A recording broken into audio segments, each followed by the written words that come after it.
All right, so it looks like what I've done is pulled up perhaps like an older version. So what we're actually going to get today is a presentation I made to the Secular Student Alliance at Jacksonville State University, kind of educating about what street epistemology is. The full title of this talk is How to Change People's Minds Without Sounding Like a Jerk. And so the answer to that is street epistemology, and we'll go kind of into what that is and how to implement it at your school. So this was a leftover slide from that experience. We did a Send an Atheist to Church fundraiser the week before, and since I'm not sure how experienced we all are in leadership, I just kind of wanted to show something that we do in our meetings. We tend to go over the past week's activities, and there was a funny picture of some guys with zombies, and it says how a closeted atheist feels at church, and it was funny. All right, so what is street epistemology? Street epistemology is a dialectical approach intent on helping people reflect on the reliability of the methods that they used to arrive at deeply held beliefs. And what I'd like to do is pull up this website. If you click on this handy-dandy website, it's streetepistemology.com. And so what I kind of encourage everyone to do, and hopefully during the talk I'll pique your interest a little bit more in what this is. This is a website full of a blog, resources and community that leads to books, other websites, everything like that. But we'll just kind of take a look at this first page here, just kind of diving a little bit deeper into what it is. So it's the application of epistemology, which is the study of knowledge, outside of formal academic contexts. It's a method and an approach for having meaningful, civil, non-confrontational, respectful, and productive conversations that are oriented toward aligning our beliefs with reality. So the aim of street epistemology is to help people examine the processes that they use to come to knowledge, become more reflective about their beliefs, and break through dogmatism, or dogmatism in this case. So there are some core principles here. We'll go back here. All right. So the big picture is the reason why I got into this, why I found street epistemology, was because I was finding that I was hitting some roadblocks and having conversations with people. Every conversation I had turned into a debate. I always ended up doing anti-apologetics. They would say, well, you know, the Bible's true because God said it. And I would always say, no, you're wrong. You're doing it wrong. And so the Bible is true because I believe it's true. Tends to kind of, you get this big circle, and I had no idea how to break out of that. So I did some research and found street epistemology. That's how I found it. So the big picture is that instead of debating, you want to encourage the use of reason and logic and undermine faith as a way to come to knowledge. So if you kind of replace the word epistemology in a lot of these, it's just method of belief or method that you use to come to knowledge. Let's see. By the end of your interventions, we think of these as kind of thought interventions. Every time you have a conversation, I don't know if you realize, you actually impact the way the person's thinking. You're kind of a change in the road. Every time you decide to say, hey, how's your day today? They're thinking about your conversation, or they're thinking in a different way than maybe they did before. You ever realize how a smile can kind of change somebody's outlook on the past few minutes? These deeper conversations can often move that in a bigger picture. Further down the line, they might reflect on your conversation and say, well, I can't say it's true because I think it's true anymore, because I remember my conversation with Ben and he said, you know, whatever else, or he brought up a good point. And that's kind of what we're trying to do, sowing seeds of doubt. And in the end, faith, as a result, faith becomes stigmatized. You're not kind of going into it saying, hey, by the way, faith is a stupid way to believe something. Or you can't just say faith. That triggers backfire effect and defensive posture. All right, so your goals, again, you won't change somebody's mind immediately, so don't make that your goal. You want to create moments of doxastic openness. You ever talk to somebody and, my mom is like this. I'll talk to my mom and say, I'll just try to start maybe a conversation with her, and she'll say, look, you believe what you believe, I believe what I believe, that's not going to change today. You know, that's what we call doxastic closeness. They're not open-minded, they're not open to changing that particular belief. So one of our goals is just to wedge that open. And maybe if you get them to that point, or your conversation partner to that point, you will maybe open up their mind a little bit further down the road, or create an opportunity to further the discussion later. Interlocutors are your conversation partners, and it's shortened using IL for the rest of this slide. So you're going to help your interlocutor recognize faulty reasoning for themselves. You don't have to point it out. If you ask a well-timed question, they'll realize it for themselves. And the point is to stay humble and try to understand their point of view. Disposition, I had a picture of Curious George here. He had some glasses and kind of a smile. He was curious, and I like to encourage a state of wonder and wondering about and having a genuine desire to know why another person believes what they believe. One of the biggest travesties to me when I talk to another atheist is when they say, well, when they say something stupid, I just can't continue the conversation. I have to walk away. They get inflamed because a lot of times our atheism or our humanism becomes so important to our identity that the backfire effect happens on us. We get into a defensive posture, and so when you start a conversation with the goal of understanding somebody else's point of view, you're already taking yourself out of the equation. The point is to examine their belief. The point isn't to assert your own beliefs or lack of beliefs and expect them to join you. And then don't be unapologetic. If you're saying, if you ask the question, well, why do you think faith is a good way to believe something? If they look offended, just pause and just let them feel that for a second, and maybe scratch your chin and say, I wonder, why do you feel that way? All right, so, okay, sweet, that actually did come up. We'll talk about that in a second. What I did in the group when we had an hour, or I had about 40 or 45 minutes for this talk, I actually brought up a video by Anthony Magnabosco, who's kind of made it a really popular idea, the street epistemology. Street epistemology was coined by Peter Boghossian, I think from Portland, and so he wrote a book called A Manual for Creating Atheists. He didn't like that title, I don't like that title, but the sections in that book about the Socratic method are invaluable toward implementing this method. And so what I did, I showed a video, and basically, and again, I hope I pique your interest enough that you go and find these on your own. I don't have enough time to open it up and go through the entire process with everyone here. But what he does, he basically just kind of asks about, what are your reasons for belief? Or the first thing you do is kind of ask, what's your belief? Do you believe in God? Great, let's talk about God. How committed are you to this belief? Do you believe it's true with 100% certainty? And let's talk about that. So here's kind of the helpful guide. And what I did, I printed this out. It's found on a blog called damndad.org.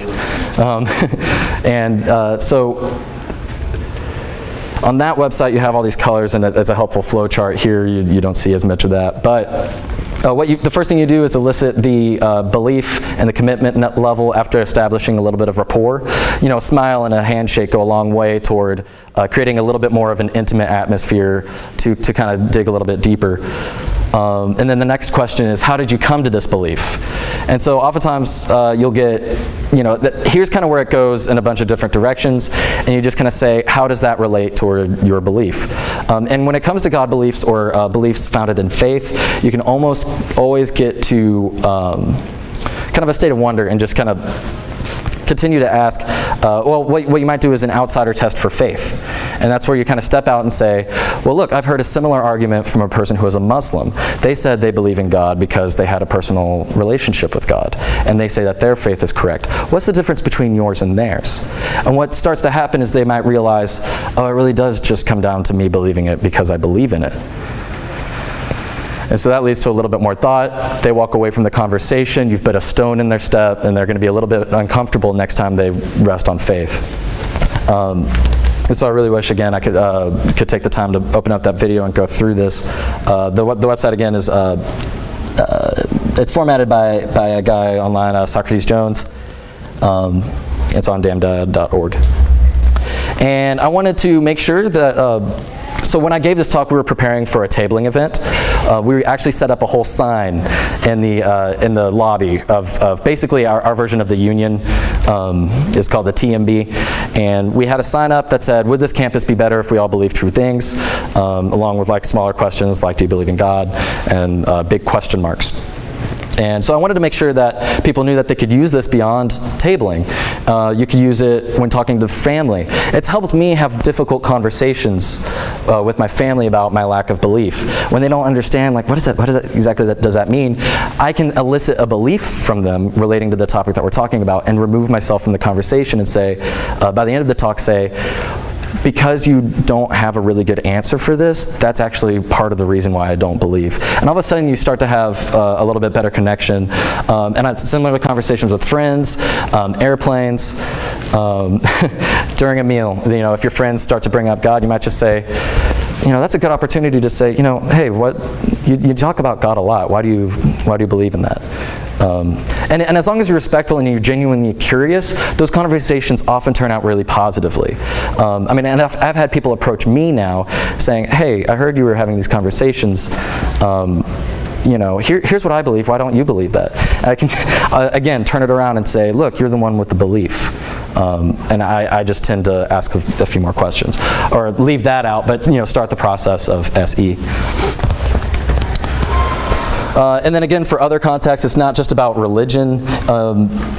I was able to lower somebody's confidence level in karma in like 3 minutes. And so they said, you know, I believe in karma. And they said, you know, I'm 75% confident that karma exists. Through this process of, you know, taking their hypothesis and examining the reasons that they believe in it, and then asking, like, so how confident can you really be in karma? They actually dropped down to 25% in 3 minutes and said, yeah, I guess I really can't rely on karma to help me out later. I put global warming up there because it's, that's something I believe is true, but you end up having a greater knowledge when you put yourself through a process of street epistemology and say, I always heard global warming is true, and why is there a debate about it?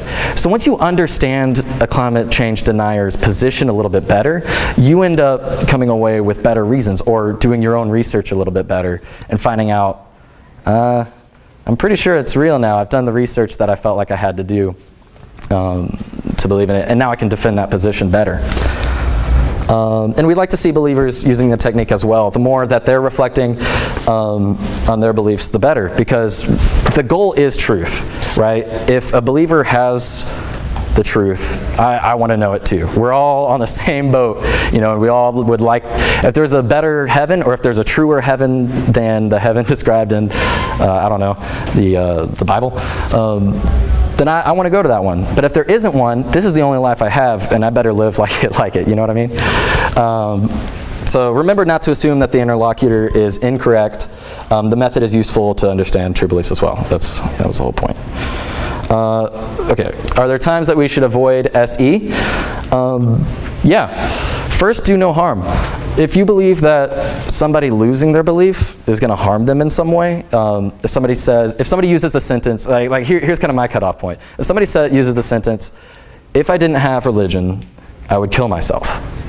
If somebody said that to me, and I've heard similar versions of that, or, you know, somebody who's lost a loved one and are very attached to that relationship, I leave that conversation. I don't really try to push it anymore, and we try to move on. So considering offering help, find therapy, yeah. And if you feel uncomfortable, don't push it. If somebody has like a gun or a knife, or they start shoving you because you're making them uncomfortable, don't push it. You're under no obligation to change everybody's minds. Other resources, I went to streetepistemology.com earlier. I've actually written a blog that's been published on there called Getting Students Involved. I went through, again, kind of the process of setting up the table, the way I taught it. So that's on there. It's just got a stock photo of smiling white people. It's great. YouTube channels that kind of document a lot of these conversations. Anthony Magnabosco has hundreds of videos. He's documented hundreds of these conversations, and really he's just asking for help, like, hey, how can I make this better? What's a phrasing I could have used? So you can go on there and be critical of him, say, I should borrow that next time. Next time I'll leave a little bit more space for reflection or encouraging wonder. Cordial Curiosity is one of my favorite new videos. There's actually an app now where you can practice selecting a correct response. So you'll get something that your interlocutor might say, and you'll get like 3 or 4 possible answers. And it really does help, because when you reflect on first think, what would I say? And then look through the 4 answers and say, well, these are all 4 possible answers. 2 of them are correct and 2 of them are wrong on every single one. And that process of going through and kind of quizzing yourself, what's an appropriate response, helps a lot. And I actually bought it. You can do like the first cave level for free, and then there's like 9 other ones after that. So check that out. I said your SE flowchart because I actually had printed out the flowchart that I showed you earlier, and that was specifically for the table to have, in case somebody got nervous or said, I don't really know where to go from here. There's always kind of somewhere you can keep taking it. There's a private Street Epistemology Facebook group, and I kind of underscore the importance of continuing your investigation. Buying the book, A Manual for Creating Atheists by Peter Boghossian is helpful. Again, I don't really like the title. I've heard that. I don't think he really likes that title either. And I think that might be it from this one. So yeah, let's take a few questions. What I did during the talk in front of the group was I actually had 2 people come up to the front after observing the video and going through that flow chart. I actually had people come up and practice street epistemology before we kind of moved on to the other sides. Other important things that we needed to talk about as far as tabling. So anyway, I want to take a couple questions if we have time, which it kind of looks like we do.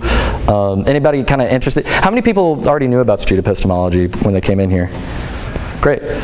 So that's a little bit more than I might have thought. I was actually really surprised when I kind of really got deep into it. I started watching I watched dozens of these videos, and I listened to the audiobook, and I joined the Facebook group. I went out and had conversations. I tried using it on Facebook, and so I just kind of started realizing, man, I'm really invested in this. I really wish more groups at SSA would start using it. So yeah, any questions that you have just about what it is, or things that I brought up that you don't understand quite yet? Yes? So when using some of these skills, like in my experience, like maybe with my parents or other people who are older than me, sometimes there's just like a distrust because I'm younger, so my arguments are just deemed worthless. Sure. How do you go about that? One thing that I would do is maybe ask, are you treating my ideas differently because I'm younger? And if so, does my age have any bearing on whether or not an idea is true? That's kind of how I would go about that. I mean, in that specific instance. Do you have any kind of, does that answer? Because I would just say, how does my age impact whether or not your idea is true?